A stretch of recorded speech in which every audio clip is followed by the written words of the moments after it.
Bueno, muy buenos días y bienvenidos todos a nuestro ciclo hacia nuestros centenarios, que ya es nuestro cuarto ciclo en las revisiones diversas que hemos hecho, y en este semestre es la revisión sobre las relaciones México-Estados Unidos. Muy delicadas, muy cercanas, y bueno, pues yo creo que a través de las conferencias nos hemos dado cuenta de este encuentro, amor-odio entre los vecinos que normalmente se da en cualquier situación, pero en dos países tan particulares como México y Estados Unidos, con mayor razón. En esta ocasión tenemos a la doctora Patricia Galana, a quien ya la conocen ustedes porque nos ha hecho el honor de estar con nosotros en varias ocasiones, con el tema del Tratado de McLean Ocampo.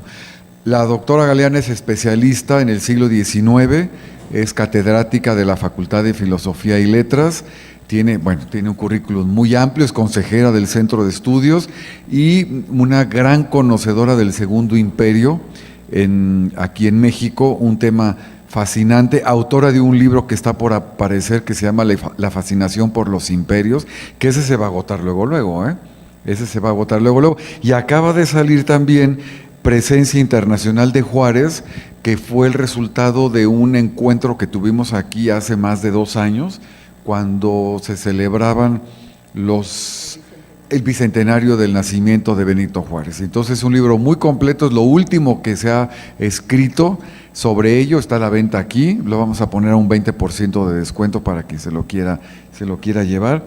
Y actualmente también la doctora prepara un encuentro el mes que entra, a finales del mes que entra en París, con la Academia del Segundo Imperio, que va a tener lugar allá en París a finales del mes de noviembre. Así que bueno, pues ella es una gran conocedora del Segundo Imperio, pero también de estas relaciones México-Estados Unidos a lo largo del siglo XIX. Pues muchas gracias, Patricia.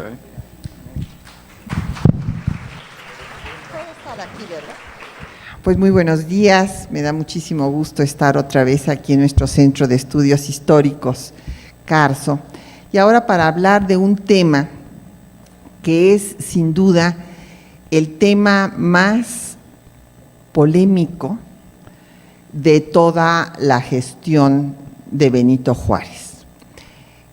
Más polémico inclusive que las relaciones Iglesia-Estado, puesto que este tema, el del Tratado McLean Ocampo, que quiero decirles que publiqué un libro que me llevó 10 años escribir, así es que creo que sí, hasta ahorita es el libro más completo que se ha hecho sobre el Tratado McLean Ocampo, porque inclusive tengo 10 documentos inéditos que me traje de los archivos de Estados Unidos que están ahí en este libro.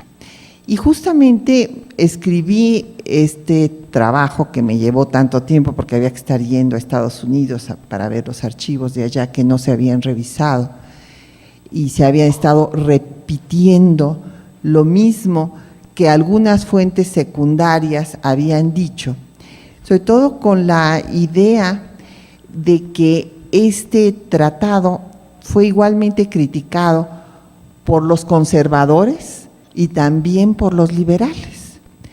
O sea, los conservadores pues no era extraño que lo criticaran porque bueno, pues eran justamente los enemigos de Juárez. Pero los liberales también lo criticaron y bueno, Justo Sierra, el gran biógrafo de Juárez que hasta la fecha no ha sido superado, lo cual debe ser motivo de sonrojo para todos los historiadores, porque nunca había habido tantos historiadores en México como hoy día, y sin embargo no hemos podido superar el Juárez, su obra y su tiempo que escribió Justo Sierra, pues imagínense, hace más de un siglo. Pero esa es la realidad, sigue siendo la mejor biografía.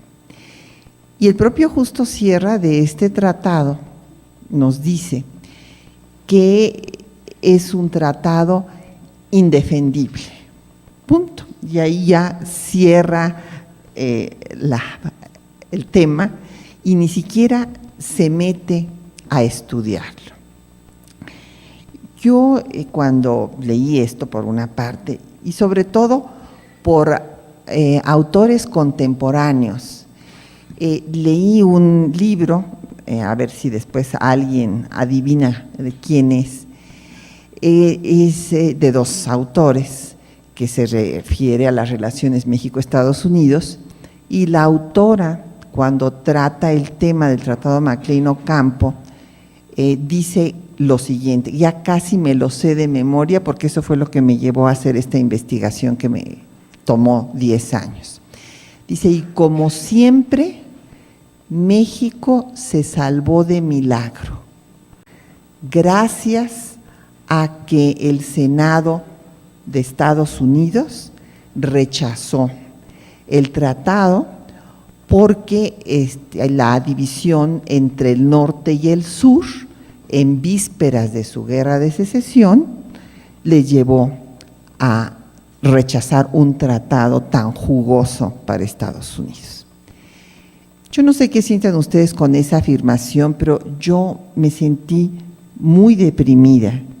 Y dije, ¿cómo es posible? Entonces, los mexicanos somos o hemos sido a lo largo del tiempo tan ineptos, tan poco patriotas, que no hemos tenido la capacidad de defendernos, si no es porque nos salvan de milagro allá en el Senado de Estados Unidos. La verdad me pareció indignante semejante afirmación, no la creí y dije, bueno, pues me tengo que poner a investigar y a investigar en los archivos, porque después de haber acabado de revisar toda la bibliografía secundaria, me encontré que todos repetían lo mismo y nunca se metían al análisis del tratado. Entonces, quiero decirles que este tratado es uno de los ejemplos, cuando yo fui directora del Matías Romero, donde se formaba antes a nuestros miembros del Servicio Exterior, digo antes porque yo establecí el posgrado y ya lo quitaron, entonces bueno, pues es una pena porque las mejores cancillerías del mundo tienen diplomáticos muy bien formados, como es el caso de Río Branco, que tiene a Itamaraty. Pero bueno, en Matías Romero justamente lo que se forma es un diplomático y para ello lo primero que se tiene que estudiar es la historia diplomática y dentro de la historia diplomática la negociación diplomática. Porque bueno, la diferencia justo entre la guerra y la paz la hace un buen diplomático. Cuando se rompen las negociaciones diplomáticas viene la guerra, pero cuando se tiene que establecer la paz, otra vez viene la negociación diplomática.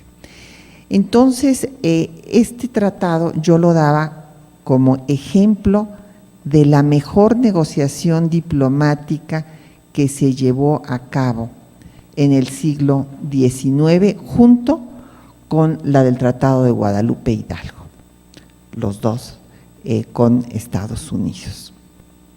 Entonces ustedes me dirán, ¿y cómo es eso posible? Bueno, pues vamos a ver brevemente cuáles son las características en las que se da este tratado y todos los aspectos que trata, porque es un tratado que tiene muchas vertientes y antes nada más se había tratado el asunto de que qué horror haber firmado un tratado con Estados Unidos, nuestro gran enemigo después de que había invadido a México y le había quitado la mitad de su territorio, y además había pasado apenas una década. Esto es muy importante.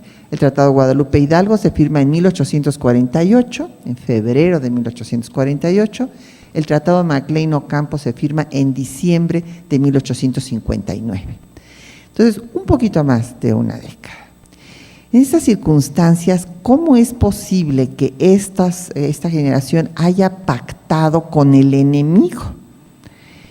Y claro, se quedó al Tratado de Maclean Ocampo como sinónimo de traición a la patria, porque la patria invadida, cercenada, y después pactar otra vez con Estados Unidos, que hubiera dos pasos, uno de Matamoros a Mazatlán y de Nogales a Guaymas, por el norte, más el paso por Tehuantepec, incluido paso de tropas, y además a perpetuidad, lo cual, dice, horror, esto es lo peor que puede haber habido en la historia de México. Vamos a ver que no es así. En primer lugar, este asunto tiene que ver con la relación, desde luego, México-Estados Unidos, que de eso se trata el ciclo en el que estamos, la relación bilateral, la relación también México-Europa, México-monarquías europeas, la guerra civil entre dos proyectos distintos de nación, el paso entre los dos océanos y el libre comercio. Todos estos aspectos son fundamentales para entender el tratado. Si alguno de estos no los vemos, no podemos entenderlo. Vamos a ver primero el paso interoceánico. El paso entre los dos océanos se empezó a buscar desde que llegó Cortés a estas tierras. Carlos V le ordena que busque un paso que conecte los dos océanos y por eso Cortés hace la expedición a las Cibueras y encuentra que no hay ningún paso y así se lo informa al emperador y el emperador duda de que Cortés le esté informando con veracidad y manda una expedición él mismo para verificar si esto es cierto. Evidentemente, el conectar a los dos océanos era fundamental. Quien tuviera ese contacto iba a manejar al comercio del mundo entero. Después viene Felipe II y Felipe II declara que lo que Dios ha unido no lo debe separar el hombre. Entonces, que no se debe buscar un paso ni hacer un paso para conectar los dos océanos. No obstante esta declaración de Felipe II, sigue habiendo infinidad de exploraciones y proyectos para hacer este paso interoceánico en el siglo XVII, en el siglo XVIII y en el siglo XIX. Vamos al siglo XIX para irnos acercando a 1859 y veamos que Humboldt, en su ensayo político sobre la Nueva España, estudió los 9 diferentes puntos desde Groenlandia hasta Tierra de Fuego para ver por dónde era más conveniente hacer ese paso. Después de estudiarlos todos, los desecha, se queda con 3, que son Panamá, Nicaragua y Tehuantepec. Pero de estos 3, dice que Panamá, y fíjense, sin tener herramientas, las herramientas que tenemos ahora de la ciencia para poder saber semejantes características, pero Humboldt dice que en Tehuantepec va a haber problemas porque el desnivel entre los dos océanos llevará a que se tuviera que hacer un sistema de esclusas, como en efecto se hizo y como recientemente Panamá ha tenido que hacer toda una reingeniería porque dejó de haber suficiente agua para que las esclusas pudieran funcionar. Después de Nicaragua dijo que era un territorio erizado de volcanes y que lo veía complicado, que el mejor lugar era Tehuantepec, en donde no se daba el desnivel que sí se daba en Panamá, y que además, por ser el punto más septentrional, pues obviamente era el más conveniente a los países altamente industrializados, que eran los que tenían que comerciar. Esto quedó escrito ahí y vino pues el movimiento de independencia, los primeros gobiernos de México, y curiosamente es Antonio López de Santana, del que también se ha hecho un mito. Ciertamente era un aventurero sin ideología, un caudillo de la época, pero no todo lo que hizo estuvo mal. En 1842, él dio la concesión, claro, eso sí estuvo mal, se la dio a su compadre, José de Garay, para que hiciera el paso por Tehuantepec, que se pudiera hacer, él tendría la obra en sus manos. Pero es muy interesante leer ese documento, porque ahí Santana explica que esta sola obra, esta conexión entre los dos océanos, será suficiente para el engrandecimiento de la patria, en todos aspectos. O sea, se acabaría la bancarrota, vendría bonanza, estabilidad política, estabilidad social. Todos los problemas de México se iban a resolver con esta obra. Y se hubieran resuelto, si se hubiera sabido hacer y podido hacer, desde mi punto de vista. Pero el hecho es que de Garay no pudo él solo con sus recursos emprender semejante empresa para todas las exploraciones, todo lo que se tenía que hacer. Empezó a buscar capital, socios que le apoyaran a hacerla, pero pues la inestabilidad política del país hacía difícil que hubiera inversionistas interesados en apoyar el proyecto. Finalmente encontró que dos ingleses, McIntosh y Snyder, estaban dispuestos a tomar la concesión en sus manos en vista de que de Garay, no obstante las ampliaciones que se le dieron a la concesión, no la podía hacer.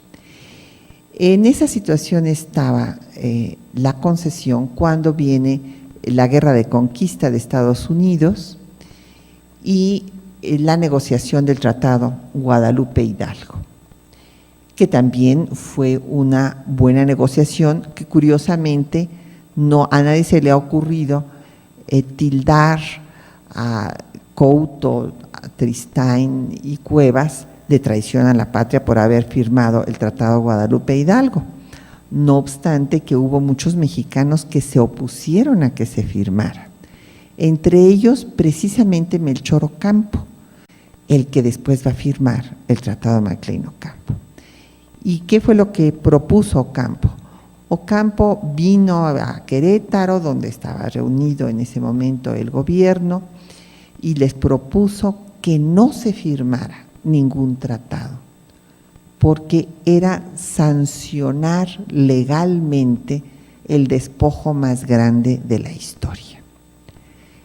Y que con el lema que los muchachos marchan en las calles, un pueblo unido jamás será vencido. Bueno, pues esta fue la idea que les dijo Ocampo. Ocampo les dijo que había que organizarse en un sistema de guerra de guerrillas y que los norteamericanos se cansarían, porque ningún ejército puede mantener indefinidamente una guerra en estas condiciones, se irían y pues entonces no se perdería más de la mitad del territorio. Desde luego pensaron que era inviable la propuesta de Ocampo, no lo apoyaron, regresó, él era gobernador de Michoacán, regresó a su estado y le presentó la propuesta a su legislatura para que por lo menos Michoacán encabezara este sistema que le estaba proponiendo, pero tampoco encontró eco. Entonces renunció a la gubernatura de Michoacán en protesta por la falta de apoyo que había tenido.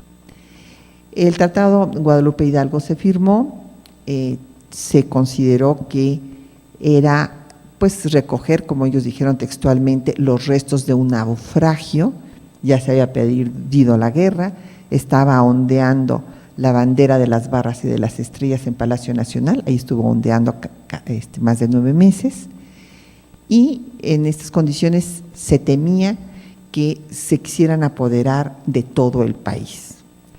Y sí hubo el proyecto de All México, pero también en el Senado norteamericano pues los tintes racistas que están aflorando de nueva cuenta en nuestro vecino del norte, dijeron que no, eso de All México no convenía quedarse con los territorios que no tuvieran mexicanos, pero eso de incorporarse todo el territorio de ninguna manera, porque aquí era el lugar donde se habían mezclado los vicios de todas las razas.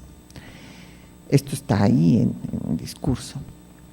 Entonces, en estas condiciones se echó abajo esa posibilidad, pero de todas maneras los moderados tenían el temor de que sí que se quedaban más tiempo, quisieran más cosas del país, negociaron y firmaron la paz. En esa negociación, además de todo lo que perdió México, también querían la península de Baja California y el Istmo de Tehuantepec. La península de Baja California la lograron salvar, y no solamente salvar la península, sino que la península quedara unida a México, que esa fue una buena negociación, y parece que el propio Trist era una persona que se sentía, así se lo escribió a sus hijos, avergonzada por el tratado que se estaba firmando, o sea, por lo alevoso del tratado. Y entonces sí quedó la península de Baja California unida a México y no entró Tehuantepec. ¿Y por qué no entró Tehuantepec? Pues no entró Tehuantepec porque el argumento que utilizaron los negociadores mexicanos, que además era cierto, es que la concesión estaba en manos de los ingleses. Y como estaba en manos de los ingleses, pues había que respetar esa concesión. De todas maneras, Trist intentó negociar la compra de la concesión a McIntosh, pero entonces la corona británica le dio órdenes de no vender, porque les parecía demasiado seguramente a los ingleses que se fueran a quedar con la mitad de este territorio y además con el paso interoceánico. Entonces por ese momento le dijeron no vendas. Estamos estudiando si intervenimos nosotros y nosotros hacemos el paso. Gracias a eso, Tehuantepec no quedó incluido en ese tratado. Pero no quedaron satisfechos de todas maneras. ¿Por qué? Porque no tenían Baja California y no tenían Tehuantepec. Y si en ese momento lo aceptaron, pensaron, nuestro vecino es tan débil que ahorita vamos a tomar esto y en cualquier momento tomamos lo que nos faltó, no hay problema. Y así fue. Todos los embajadores, y ahí está en el archivo histórico de Relaciones Exteriores, toda la documentación que da prueba de todo esto, los embajadores que venían de Estados Unidos, cada uno que llega después de la guerra, que es mucho más difícil negociar después de una guerra como esta que antes, porque antes uno podía pensar que eran baladronadas sus amenazas, después de la guerra no. Entonces se pide más territorio y viene Gadsden y hace la propuesta de que se baje la frontera más al sur, se habían quedado con la mitad de Chihuahua, a esa altura querían bajar otra vez la frontera. Díez de Bonilla, que es el canciller de Santana en 1853, Manuel Díez de Bonilla, es al que le toca negociar, que hace una espléndida negociación, porque Gadsden quiere ese territorio, porque les hace falta para comunicar. Ahora el problema es que no tenían cómo comunicar sus estados del este con los del oeste. Entonces querían hacer un ferrocarril que atravesara todo el continente, pero se topaban con las montañas y entonces por eso querían bajar al territorio mexicano para poder hacer que pasara su ferrocarril. Querían desde luego Baja California y Tehuantepec, que además ya había sido comprado. Finalmente la corona británica desistió de entrar en conflicto con Estados Unidos, con quien finalmente entablaron una alianza, habían firmado el tratado Clayton-Bulwer en 1850, para repartirse cualquier paso que se hiciera para comunicar a los dos océanos, desde luego sin tomar en cuenta a los dueños de los territorios donde se hiciera ese paso. Y en estas circunstancias llevaban una relación, como dicen que entre alacranes no se pican, entonces bueno, cuidadosa. Entonces McIntosh vendió su concesión a Hargus, que era un rico comerciante y dueño de empresas navieras, comunicaciones, neoyorquino, estadounidense. Entonces ya estaba la concesión, ahora sí, en manos de Estados Unidos.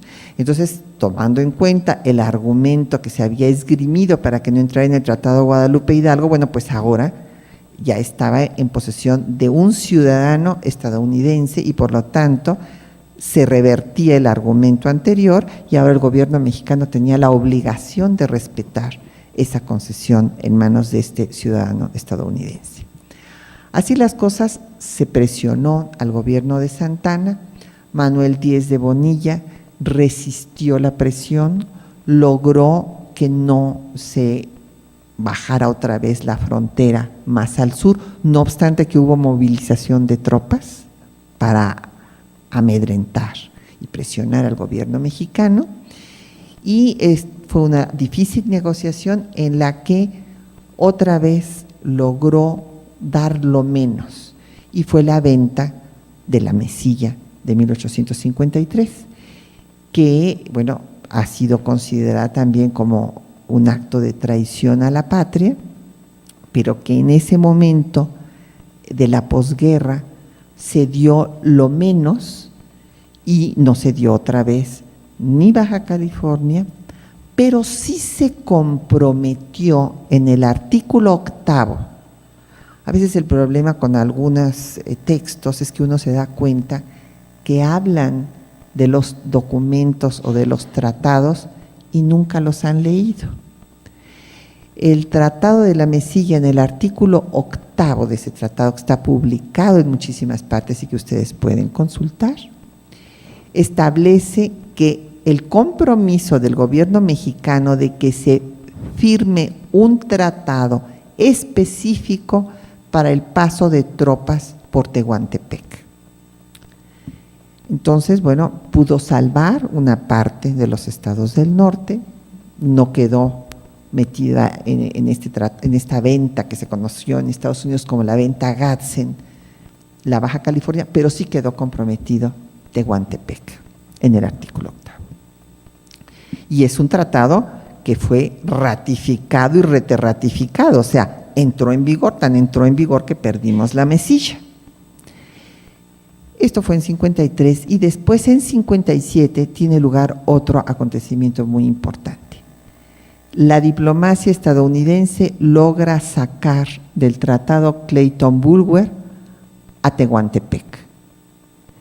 Entonces los ingleses aceptan que México está en la zona de influencia de Estados Unidos y que si se hace algo en Tehuantepec ya no lo van a compartir entre ingleses y estadounidenses. Entonces ustedes se imaginarán que la presión de los norteamericanos para conseguir el paso de Tehuantepec es mucho mayor.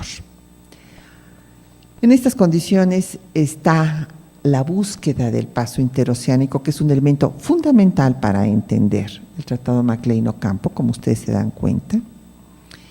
Cuando viene la guerra civil en México, entre los dos proyectos de nación, el proyecto conservador, con la idea de la monarquía y la conservación de un Estado confesional en que la Iglesia tenga en sus manos el desideratum de la política nacional, y el proyecto liberal que argumenta que la república es la forma adecuada de organización para el país y que debe transitarse del Estado confesional al Estado laico.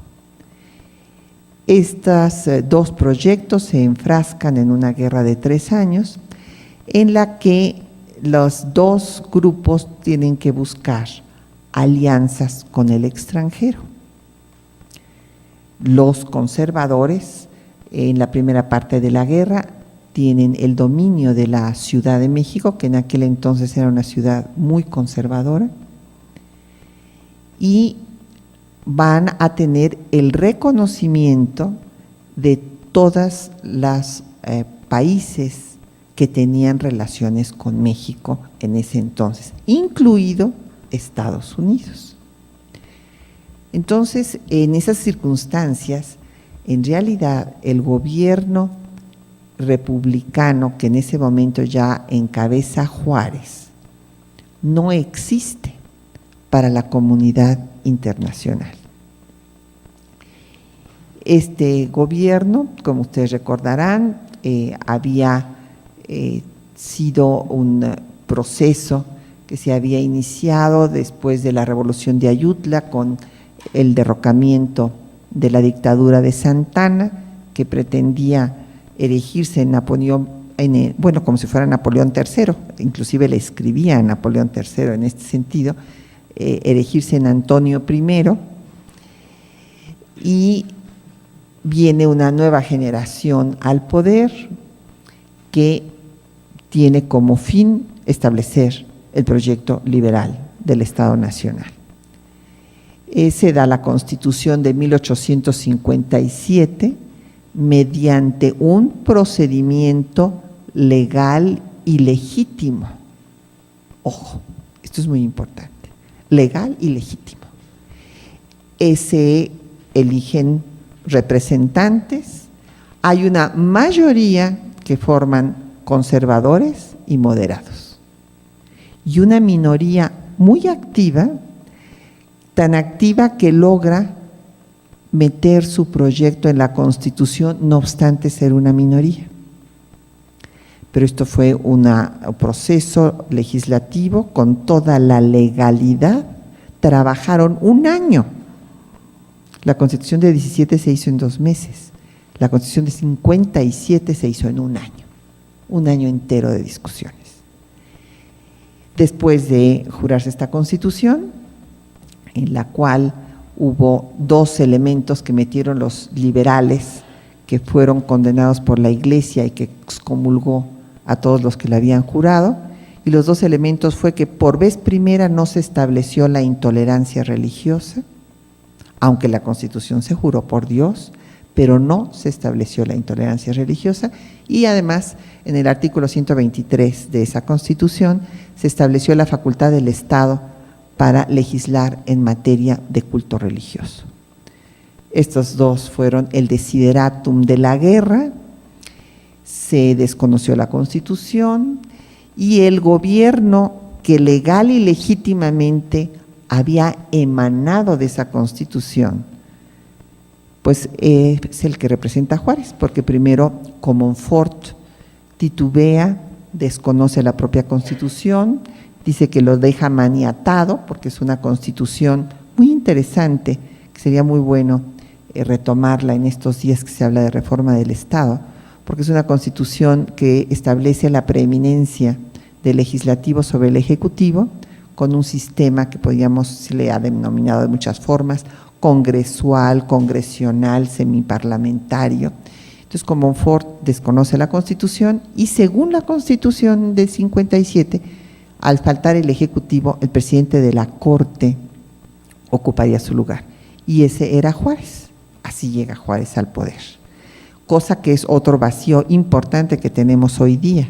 Si hoy algo le pasa al Ejecutivo, de aquí a que se pongan de acuerdo en el Congreso de quién lo va a suceder, sería una catástrofe, un caos para el país. En la Constitución de 57 estaba previsto. Faltaba el Ejecutivo. No había vicepresidencia, pero el presidente de la Corte ocupaba su lugar. Juárez entonces ocupa el lugar con unos gobernadores que lo apoyan, en fin, se va a Veracruz, pero en realidad no existe para la comunidad internacional. El gobierno de Juárez en Veracruz no tiene ningún reconocimiento porque todos, incluidos Estados Unidos, reconocen al gobierno de facto que se ha establecido en la Ciudad de México, primero el de Zuluaga, Miramón, etc. En esas condiciones, el gobierno de Juárez empieza a negociar el reconocimiento, tenía que tener el reconocimiento de alguien de la comunidad internacional. Y era obvio que tenía un peso fundamental si lograba el reconocimiento por parte de Estados Unidos. Entonces Ocampo, el mismo que había renunciado a la gubernatura de Michoacán, en esas condiciones al borde de la nada, del precipicio, tiene que negociar con los Estados Unidos. Y le dice a los norteamericanos que han hecho muy mal en reconocer al gobierno conservador de la Ciudad de México, mientras que ellos son liberales, como es el gobierno estadounidense, y están luchando por establecer la libertad de cultos en México. En estas, quiero decirles, en esas condiciones, Ocampo había cambiado ya su percepción, no de que Estados Unidos fuera el aliado natural, porque en mucho tiempo todos los pueblos hispanoamericanos pensaron que Estados Unidos podía ser el aliado natural. ¿Por qué? Porque se había independizado primero, era como el hermano mayor que debía apoyar a todos los que se estaban independizando después de él. Pero lo que sí vio Ocampo, y así está en sus escritos, es que, fíjense qué visión, que Estados Unidos iba a ser el centro de todo el mundo. Esto lo escribe desde 1859. Y que en el momento en que México dejara de ser una bastión de la intolerancia religiosa, de la cual obviamente eran enemigos los estadounidenses, puesto que ellos habían surgido con esta idea justamente de la tolerancia religiosa de las diferentes religiones, de las diferentes iglesias, pues en ese momento iba a dejar de tratarlo como a un enemigo. Fue una idea, pues si ustedes quieren, utópica, pero tenía su fundamento. Decía, bueno, Estados Unidos nos han invadido, nos han tratado muy mal, pero cuando se den cuenta que ya no somos un país que tiene una posición contraria a la que ellos sostienen, dejarán de agredirnos. Entonces empezó a negociar con los estadounidenses, que enviaron primero a Churchwell, un enviado especial. Churchwell hizo todo un dictamen muy interesante sobre Juárez y Ocampo. En el dictamen escribe a James Buchanan, que era el presidente de Estados Unidos en aquel entonces, que Juárez y Ocampo eran honestos, no eran sobornables como Santana. Así lo escribe tal cual, o sea, como diciendo, con estos no va a ser tan fácil la cosa porque son distintos. Churchwell acaba su misión especial diciéndole a Buchanan que debe de apresurarse a establecer un protectorado estadounidense en México antes que lo hagan los europeos. Pero sí recomienda que se reconozca a Juárez porque es un gobierno que tiene más afinidades en cuanto a la ideología liberal que la del gobierno del centro. Después viene Robert McLean y empieza a negociarse el tratado en cuestión. Este tratado se va a negociar durante todo el año de 59. Es una negociación muy difícil porque lo primero que viene y le pide McLean, y muy bien, quieren que los reconozcamos y que nos van a dar a cambio. O sea, porque así fue todo el tiempo, desde la independencia. Cada reconocimiento, desde luego, costaba tratados ruinosos en los cuales se les tenía que declarar el país más favorecido en materia comercial, etcétera, etcétera, etcétera. Y entonces Maclean le dice, aquí hay un tratado en vigor que no está cumplido del todo, el Tratado de la Mesilla, en cuyo artículo 8 se señala que se hará un tratado específico para el paso de tropas. Y además, nosotros necesitamos más territorio.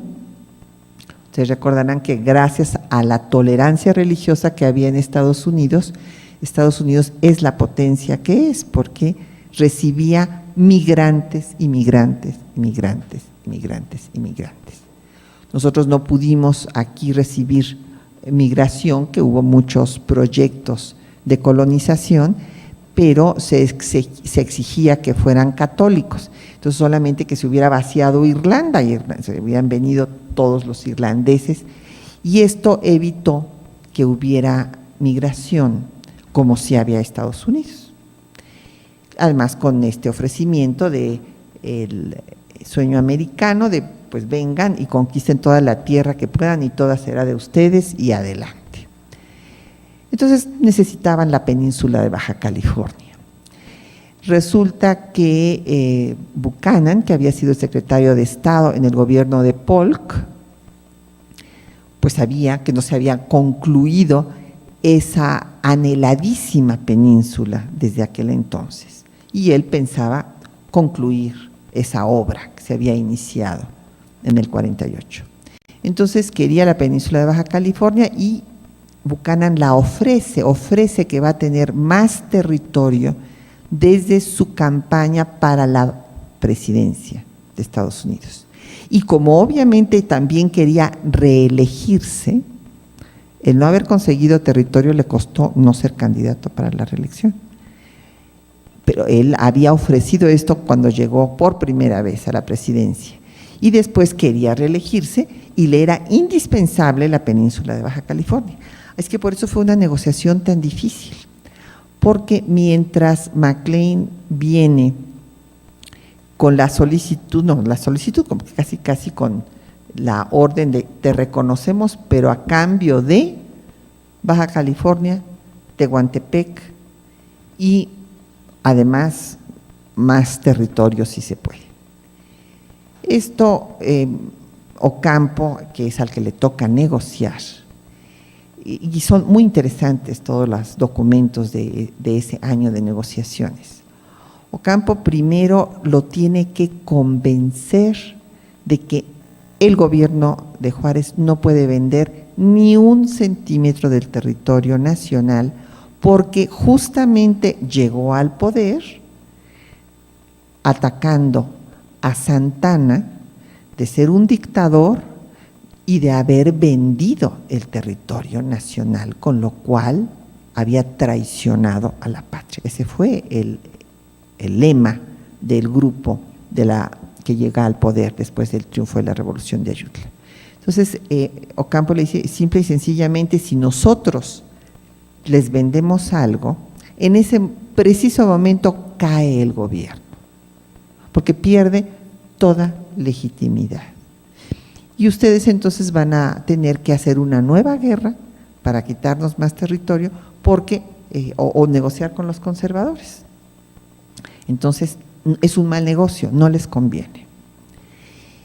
Y Maclean se convence, salud, y le empieza a escribir a Buchanan que no se puede presionar al gobierno de México a que venda territorio porque entonces ese gobierno no va a triunfar nunca. Entonces, ¿qué objeto tiene firmar cualquier tratado con ellos?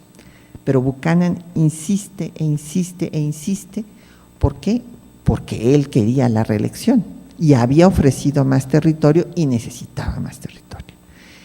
En esta situación están las cosas cuando, por otra parte, el gobierno conservador está negociando el establecimiento de la monarquía.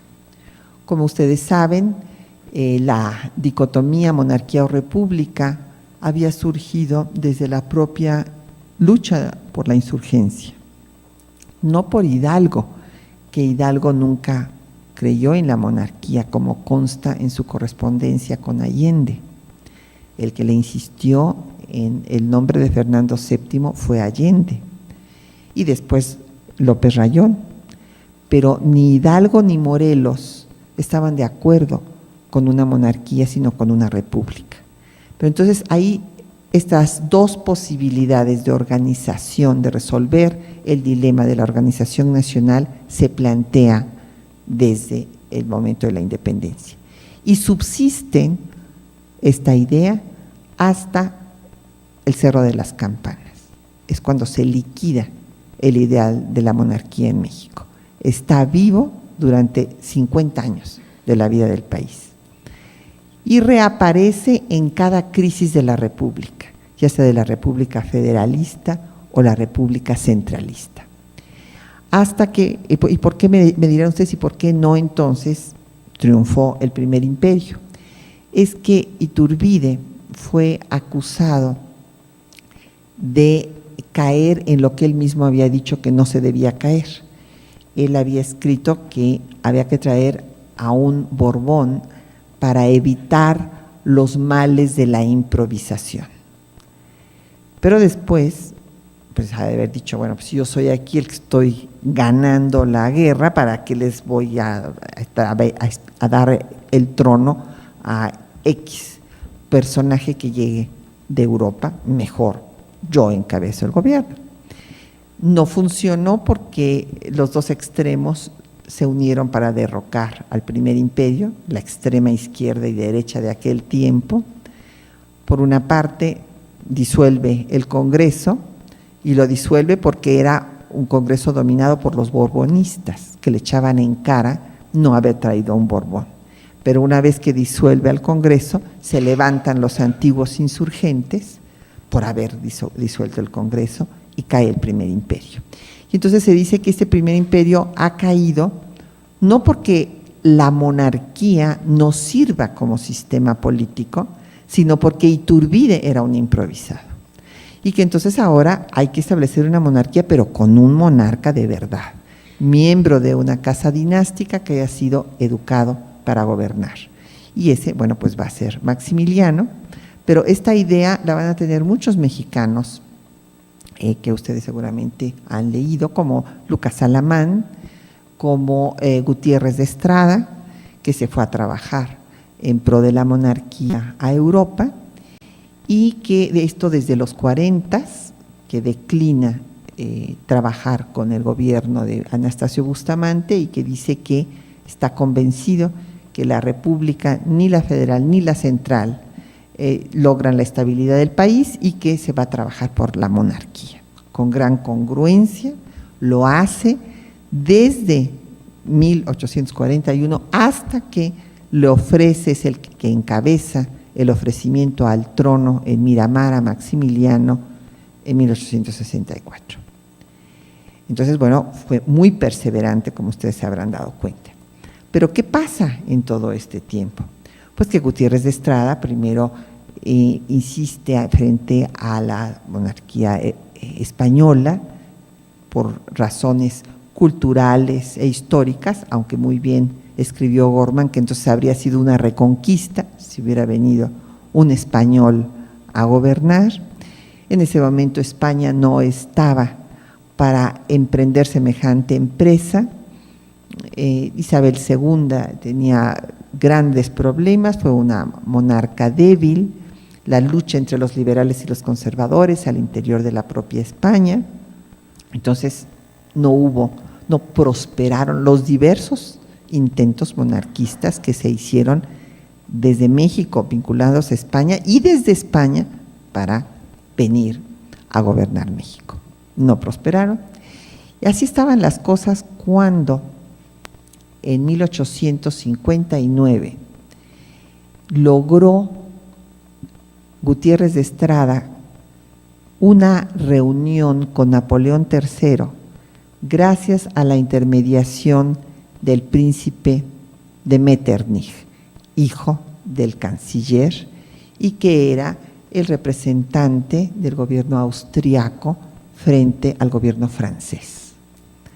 Entonces, fíjense qué ironías, si en la vida pues es Metternich el que lleva a Gutiérrez de Estrada con Napoleón III. Esta reunión tiene lugar a principios de septiembre de 1859. Recuerden que el tratado se firma en diciembre de ese año y que tardaban en llegar las comunicaciones un mes de Europa acá. Inmediatamente llega la noticia de esta reunión, están las cartas.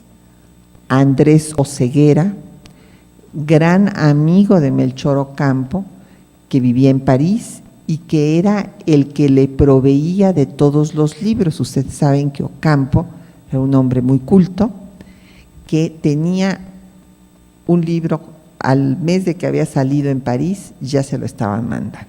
Oseguera, Andrés Oseguera. Entonces Andrés Oseguera manda cartas a Ocampo en Veracruz y a Mata en Washington. Mata era el representante del gobierno juarista que estaba negociando, pues también allá directamente en Washington, el apoyo y el reconocimiento de Estados Unidos. Y en esta carta Oseguera les dice que Gutiérrez de Estrada ya ha pactado con Napoleón III y que no será un Borbón, sino un Habsburgo el que venga a gobernar a México.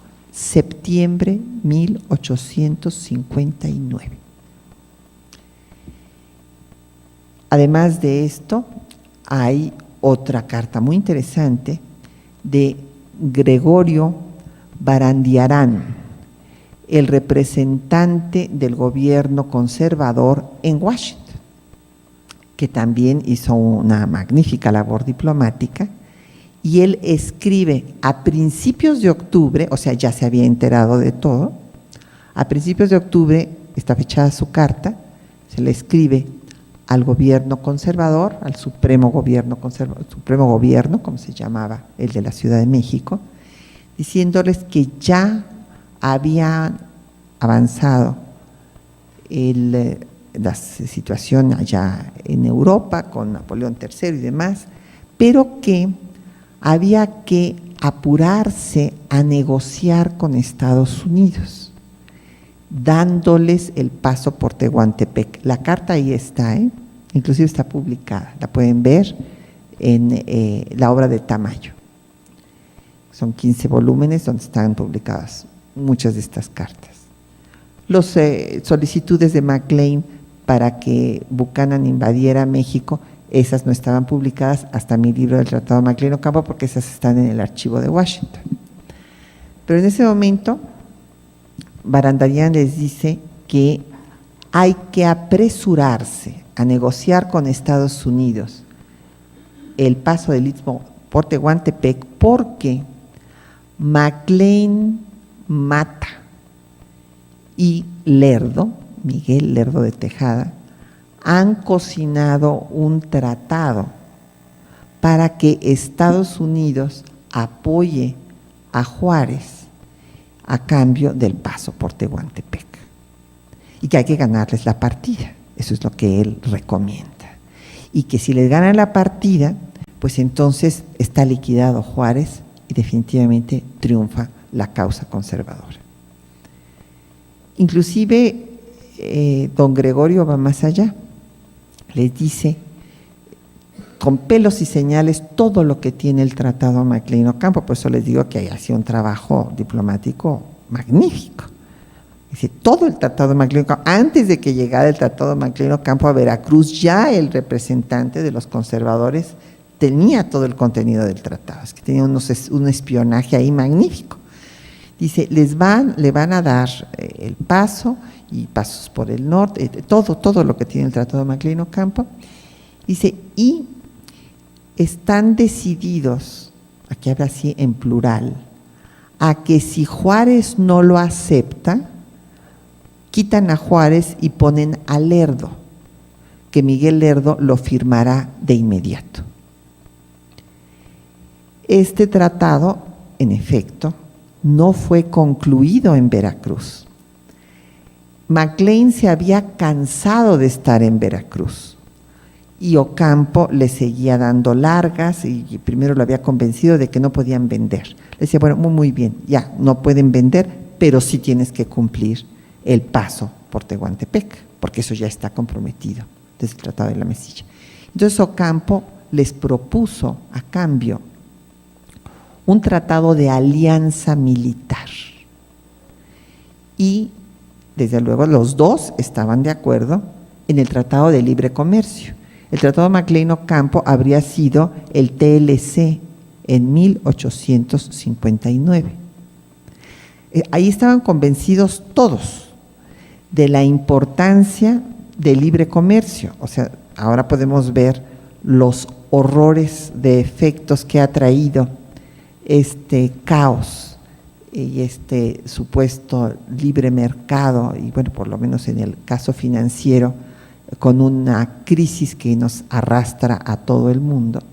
Pero en aquel momento estaban convencidos de los beneficios de ese libre mercado, de esta idea, y es más, hay una carta muy interesante de Mata, donde dice que el libre comercio va a resolver muchísimos problemas de México, va a acabar con el contrabando y va a permitir que se abaraten los productos manufacturados, que obviamente vienen del extranjero porque México no tenía industria en ese momento. Acuérdense que no había pues fructificado el proyecto de Lucas Alamán de la industrialización del país, que le había planteado desde 1830 con el Banco de la Bio, pero la mayor parte de los productos manufacturados venían del extranjero. Entonces la idea es que con este tratado de liberalización comercial entre los dos países se acaba el contrabando y se abaratan las mercancías. Así es que en esto estaban totalmente de acuerdo los mexicanos y los estadounidenses. No todos los estadounidenses, pero McLean sí, y Buchanan también.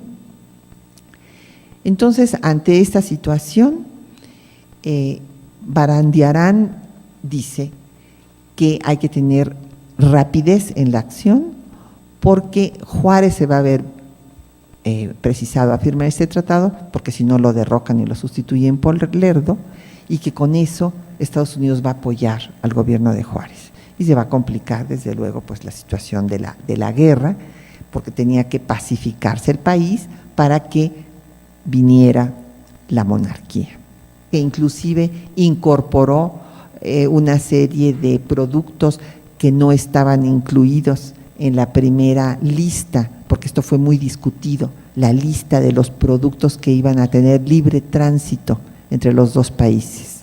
Y entonces Mata inclusive le escribe a Ocampo que había descuidado meter una serie de productos que eran importantes para México, pero lo que pasa es que Ocampo estaba todavía, ese no era el tratado definitivo, él seguía insistiendo en la alianza militar.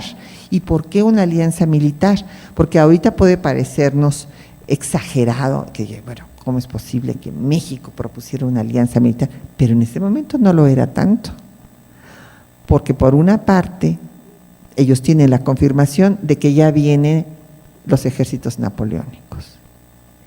Y acuérdense que Estados Unidos todavía no pasaba por su guerra de secesión. Entonces, la idea de Ocampo era hacer una alianza militar, y desde luego en toda alianza militar los ejércitos de los dos países pueden pasar al territorio del otro, si no, no se entiende la alianza militar.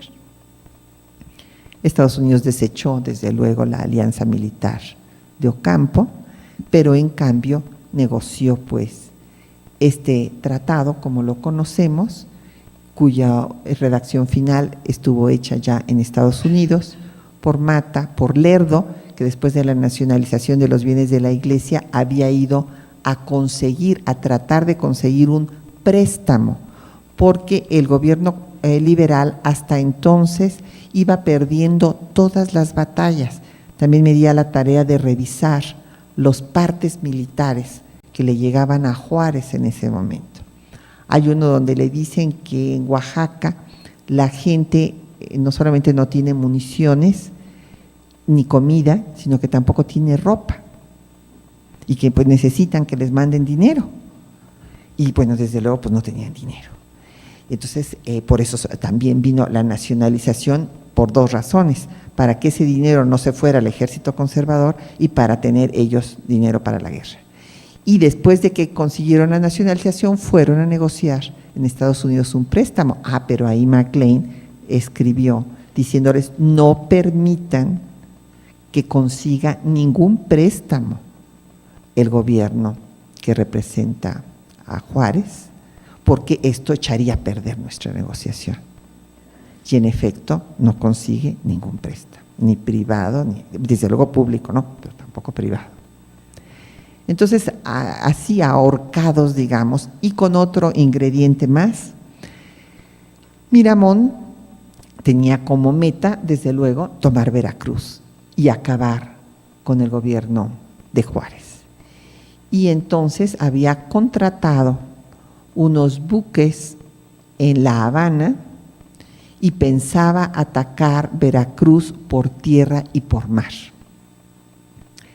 En esas condiciones, Juárez no tenía absolutamente ninguna posibilidad de salir adelante. Ahí se hubiera acabado Juárez y la resistencia republicana.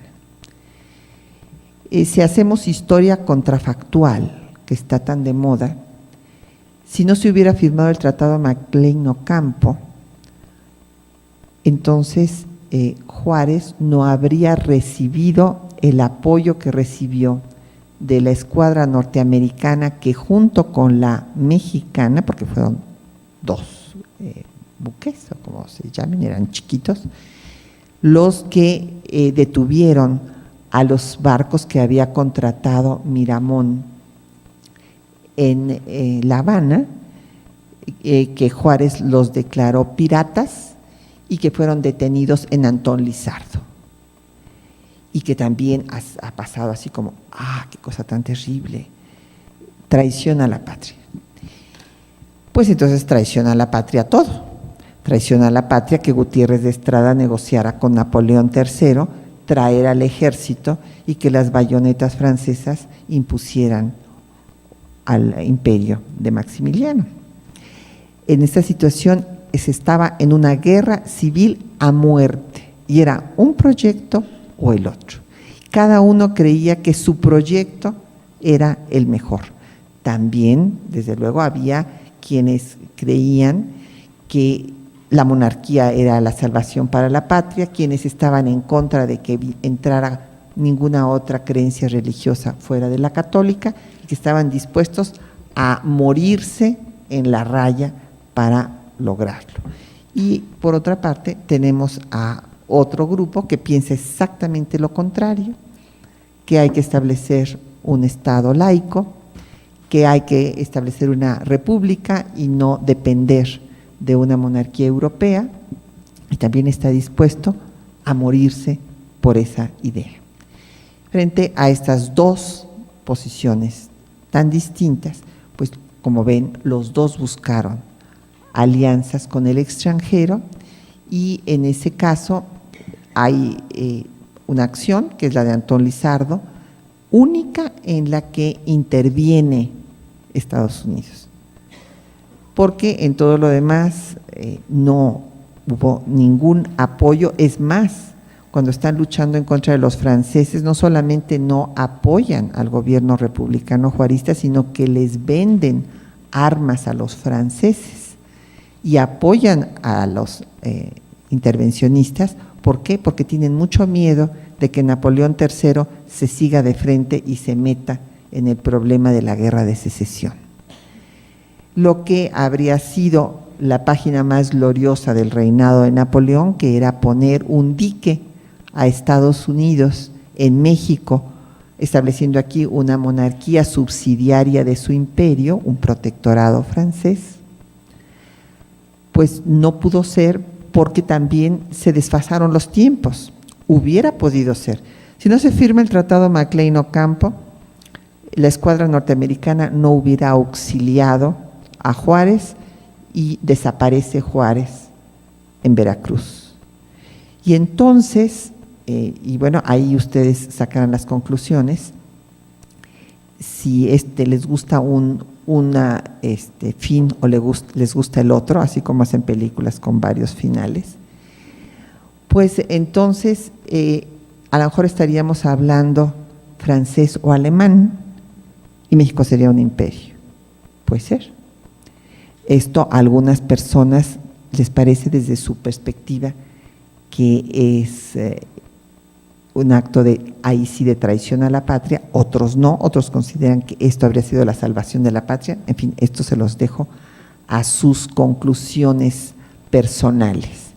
Pero el hecho es que la firma del Tratado de Maclean Ocampo logra el reconocimiento del gobierno de Juárez por el de Estados Unidos y el apoyo en Antón Lizardo.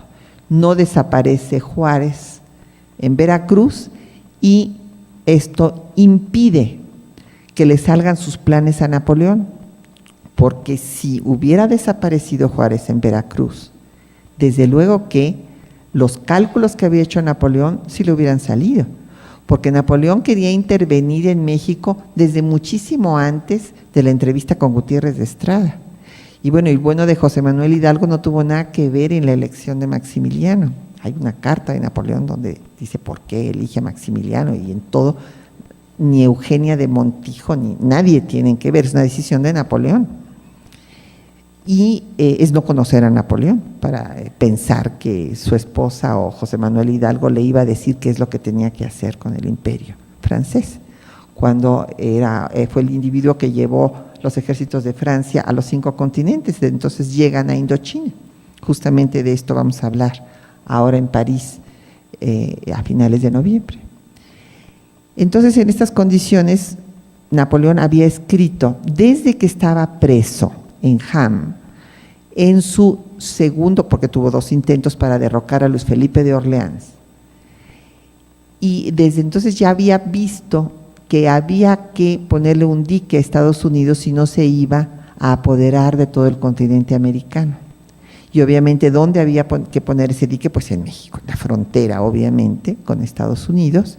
Y esa, desde su punto de vista, iba a ser la página más gloriosa de su reinado.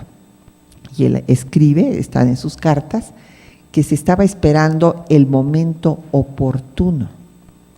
Y el momento oportuno, pues justamente, fue cuando venía ya, se veía venir la guerra de secesión en Estados Unidos. ¿Por qué? Porque el haber quitado la mitad de México, o sea, el haberse engullido la mitad del territorio mexicano, pues les causó indigestión, porque entonces se rompió el equilibrio entre el norte y el sur. Y eso sí fue un antecedente directo de la guerra de secesión.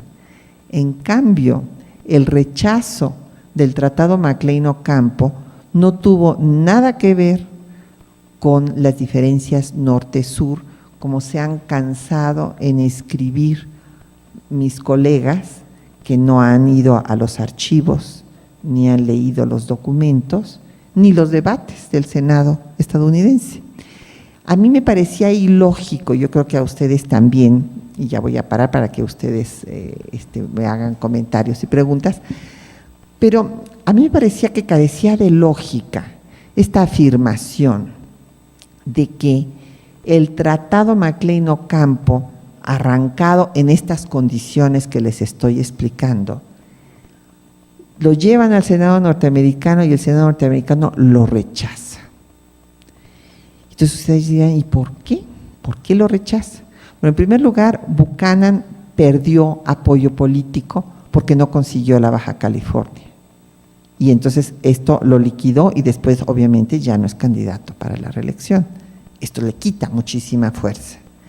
Pero los debates en el Senado de Estados Unidos no tienen nada que ver lo del norte y lo del sur, como mis queridos colegas que repiten lo que se ha escrito en puras fuentes secundarias, afirman que como venía la guerra de secesión, pues que por eso se rechazó. Entonces yo decía, qué raro, pero ¿por qué puede ser que lo hayan rechazado por eso? Si el Canal de Panamá favorece igual a los comerciantes de Nueva York que a los de Nueva Orleans. No hay ninguna diferencia. Entonces, no me parecía lógico que los del norte estuvieran al favor o los del sur. Decía, bueno, pero a ver, ¿cómo es esto?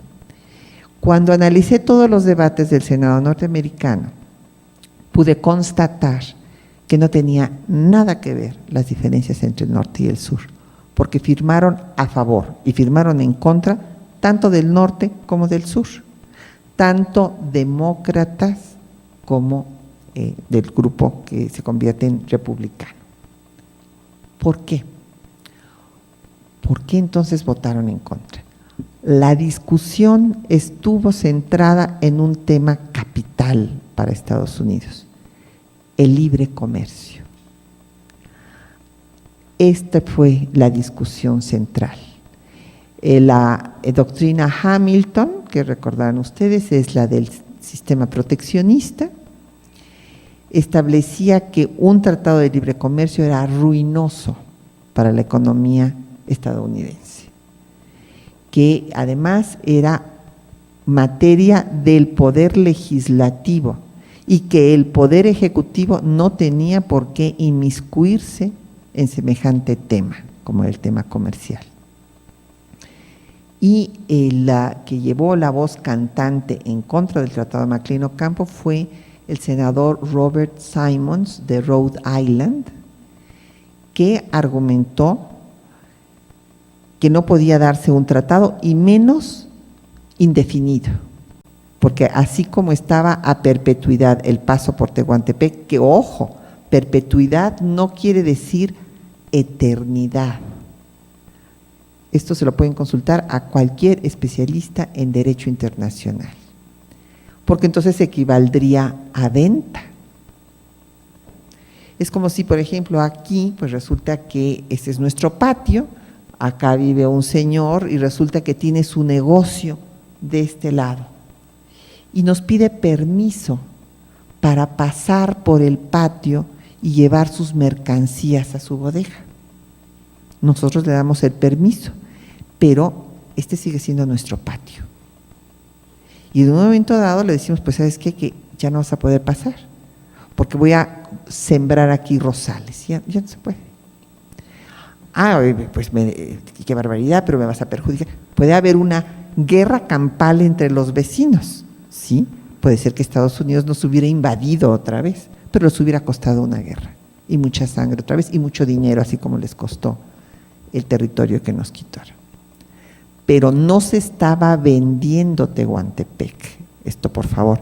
Y los tratados en derecho internacional a perpetuidad se cambian, se modifican. Si no, ahí tenemos el Torrijos Carter de Panamá. Entonces nunca habrían recuperado los panameños el paso. Entonces esto es algo que también hay que entender, y hay que entender otra cosa, que sí estaban desesperados, pero le pusieron ciertos candados al tratado. No aceptaron meter la concesión Hargus. La concesión Hargus no queda en el tratado. Por lo tanto, este patio seguía siendo de México, el Istmo seguía siendo mexicano, no lo estaban vendiendo. Era un, ¿cómo se llama?, servidumbre de paso. Estas servidumbres de paso, en ese momento en Europa hay muchísimas que se firman justamente cuando se está firmando aquí el Tratado de McLean Ocampo. Y además hay otro hecho importante: la construcción del paso dependía del gobierno mexicano, porque no se incorporó la concesión Hargus, porque entonces ya había dependido de un empresario estadounidense que se hubiera puesto de inmediato a hacerlo. Es como si nosotros decimos, bueno, pues sí, tenemos unos árboles, te vamos a dejar pasar, pero a ver, déjame ver si puedo trasplantar mis árboles o no, y a ver cuándo los trasplanto. Entonces, hay que ver todas estas cosas para entender al tratado. Y esto lo vieron muy bien, vieron todas las ventajas y desventajas los senadores norteamericanos, pero Simons dijo, de ninguna manera un tratado de libre comercio así, intemporal, para siempre, pues ¿cómo es posible eso? Entonces empezaron a negociar, después dijeron, bueno, pues nada más 10 años. Estaban en eso, pero de todas maneras, cuando ya se había aceptado que se propusieran 10 años y se llevó a la votación, pues la votación se perdió porque los proteccionistas del norte y del sur, de un partido y del otro, porque pues ahí está, hay que verlo en los debates del Senado, votaron en contra. Y entonces por eso se rechazó.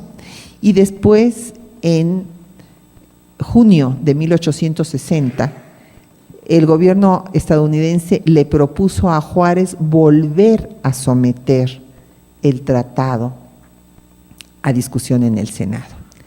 Y hubo una reunión de gabinete muy interesante. Juárez solía escuchar a las personas que trabajaban con él, reunió a Ocampo, a Mata y a Antonio de la Fuente. Y Mata y Ocampo seguían defendiendo el tratado, falso que se firmó con la esperanza de que se rechazara. Esto es falso. Hicieron todo lo que estuvo en su mano para que se aprobara, porque les iba la vida en eso. Ya sabían que venía el ejército francés. Ellos estaban perdiendo la guerra en contra de los conservadores y no tenían cómo hacerle frente a los franceses. Necesitaban el reconocimiento y la alianza con Estados Unidos. Pero en 60, el que se opuso fue Antonio de la Fuente, que le dijo a Juárez que lo dejara estudiar el tratado para dar su opinión. Y después de que lo estudió, dijo, yo creo que no lo debemos firmar. Juárez dijo, bueno, ya los escuché a todos, ahora lo voy a pensar yo. Lo pensó y al día siguiente les anunció que no iba a presentar otra vez el tratado para su ratificación, porque de todas maneras ya habían ganado en ese momento la guerra civil, que nunca cesó la guerra realmente, pero bueno, ya habían recuperado la Ciudad de México y prefirió que no se volviera a presentar este tratado. No obstante, ha quedado como si fuera un baldón, un acto de traición a la patria. Se le ha comparado con el Tratado Monalmonte, cuando no tiene nada que ver con el Tratado Monalmonte que firman los conservadores con España. En tal caso, habría que compararlo con el Tratado de Miramar, recordar al Tratado de Guadalupe Hidalgo y al de la Mesilla. No obstante, esta repetición de una posición política de un momento de guerra que se ha seguido y seguido y seguido y seguido dando hasta mucho tiempo después, casi hasta nuestro presente, es lo que nos ha llevado a que no tengamos en el 2008 un paso interoceánico en Tehuantepec, que evidentemente se debió haber hecho sin perder la soberanía y que habría ayudado a que una de las zonas más pobres del país hubiera tenido otro desarrollo. Muchas gracias.